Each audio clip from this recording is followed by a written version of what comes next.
ಬೆಂಗಳೂರು ಗ್ರಾಮಾಂತರ ಜಿಲ್ಲೆ ಹೊಸಕೋಟೆ ನಗರದ ತಿಗಳರ ಸಂಘದ ಕಚೇರಿ ಆವರಣದಲ್ಲಿ ಹೊಸಕೋಟೆ ತಾಲೂಕು ತಿಗಳ ಸಮುದಾಯದ ಸಭೆಯನ್ನು ಸಂಘದ ಅಧ್ಯಕ್ಷರಾದ ಸಿ ಮುನಿಯಪ್ಪ ಅವರ ಅಧ್ಯಕ್ಷತೆಯಲ್ಲಿ ನಡೆಸಲಾಯಿತು. ಈ ಒಂದು ಸಭೆಯಲ್ಲಿ ಸಂಘದ ಗೌರವಾಧ್ಯಕ್ಷ ಶ್ರೀನಿವಾಸ್, ಖಜಾಂಚಿ ಸೋಮನಾಥ್, ಕಾರ್ಯದರ್ಶಿ ಮಂಜುನಾಥ್ ಸೇರಿದಂತೆ ಸಂಘದ ಎಲ್ಲ ಪದಾಧಿಕಾರಿಗಳು ಹಾಗೂ ತಾಲೂಕಿನ ಎಲ್ಲ ಕರಗ ಶಕ್ತೋತ್ಸವದ ಕುಲದ ಗೌಡರು, ಯಜಮಾನರು, ಗಣಚಾರಿಗಳು ಹಾಗೂ ಕರಗದ ಪೂಜಾರಿಗಳು ಹಾಜರಿದ್ದರು.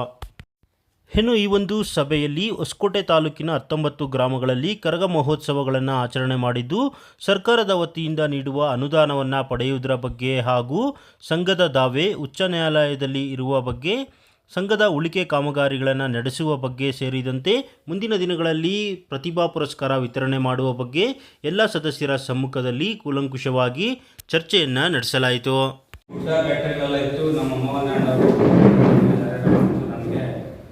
ಬಂದು ಪೂಜೆ ಮಾಡಿ ಸಮ ಮಾಡಿ ಆ ಸೆಕ್ರೆಟರಿಯವರು ಆರ್ಐವರು ಸರ್ವೆಯವರು ಬಂದು ನಮಗೆ ಇದನ್ನು ಸರ್ವೆ ಕ್ಲೆಚ್ ಮಾಡಿ ತಹಶೀಲ್ದಾರ್ ಅವರು 1 ಎಕರೆ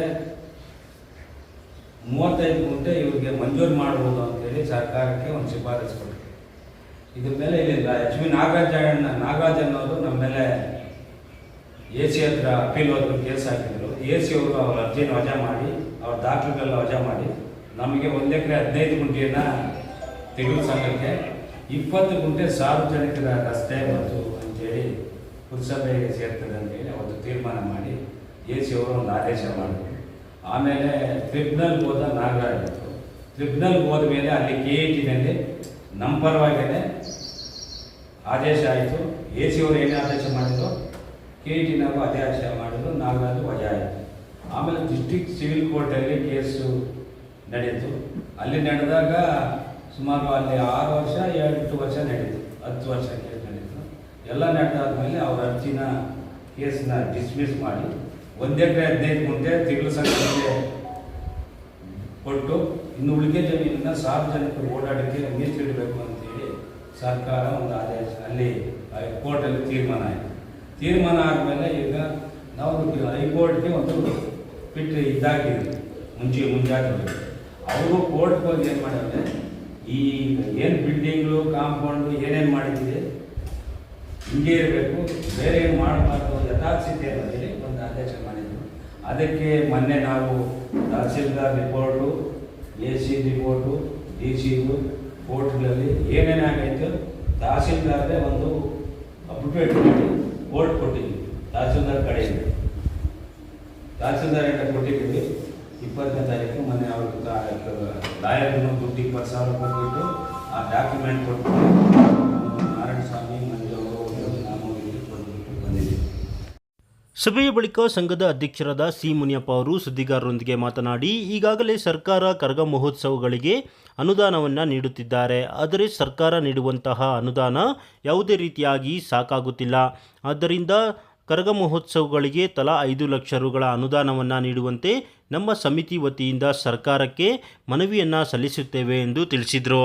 ತಾಲೂಕು ತಿಗಳು ಸಂಘದ ಪದಾಧಿಕಾರಿಗಳ ಸಭೆ ಮತ್ತು ನಮ್ಮ ತಾಲೂಕಿನಲ್ಲಿ ಕರಗ ಮಹೋತ್ಸವ ಆಚರಿಸುವಂಥ ಎಲ್ಲ ಗ್ರಾಮಗಳ ಗೌಡರು, ಯಜಮಾನರು ಮತ್ತು ಎಲ್ಲ ಮುಖಂಡರುಗಳ ಒಂದು ಸಭೆ ಇವತ್ತು ಕರೆದು ಸರ್ಕಾರ 2023-24ನೇ ಸಾಲಿನಲ್ಲಿ ಬಿಡುಗಡೆ ಮಾಡಿರ್ತಕ್ಕಂಥ ಹಣವನ್ನು ಪಡೆಯೋದಕ್ಕೆ ನಾವು ಏನೇನು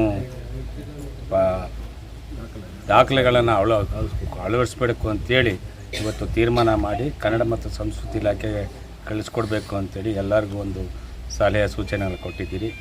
ಇವತ್ತು ಹಿಂದೆ ಇದ್ದಂಥ ಸಿದ್ದರಾಮಯ್ಯನವರ ಸರ್ಕಾರ 2017-18ರಲ್ಲಿ ಕೊಟ್ಟಿದ್ದಂಥ ಹಣ ಬಿಟ್ಟರೆ ಮಧ್ಯೆ ಬಂದಿರತಕ್ಕಂಥ BJP ಸರ್ಕಾರ ಯಾವುದೇ ಹಣ ಬಿಡುಗಡೆ ಆಗಿಲ್ಲ.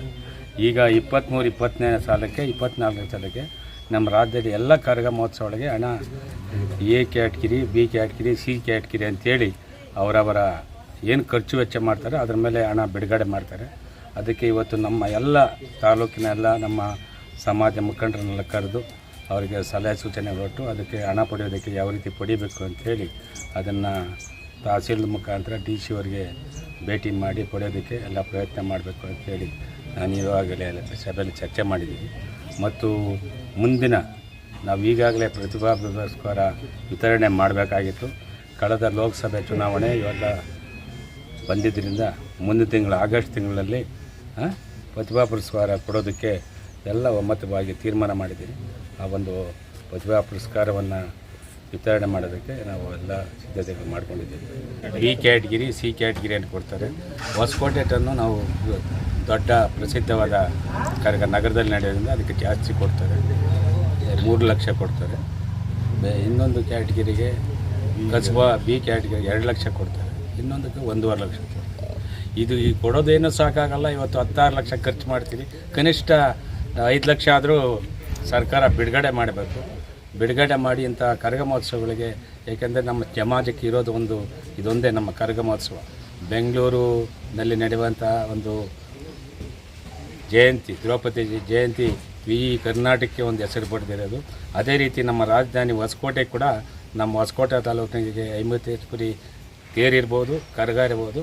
ಬೆಂಗಳೂರು ರಾಜಧಾನಿಗೆ ನಮ್ಮ ಹೊಸಕೋಟೆನೇ ಅತಿ ಪ್ರಸಿದ್ಧವಾಗಿರುತ್ತೆ ಕರಗ ಮತ್ತು ತೇರು. ಈಗ ಪ್ರಸ್ತಾಪ ಮಾಡಿ ಪತ್ರ ಮುಖಾಂತರ ನಮ್ಮ ಸಂಘದಿಂದನೂ ಕೊಡ್ತೀರಿ, ನಮ್ಮ ಎಲ್ಲ ಒಟ್ಟಾಗಿ ನಮ್ಮ ತಾಲೂಕಿನಿಂದ ಒಂದೇ ಪತ್ರ ಕೊಡ್ತೀವಿ.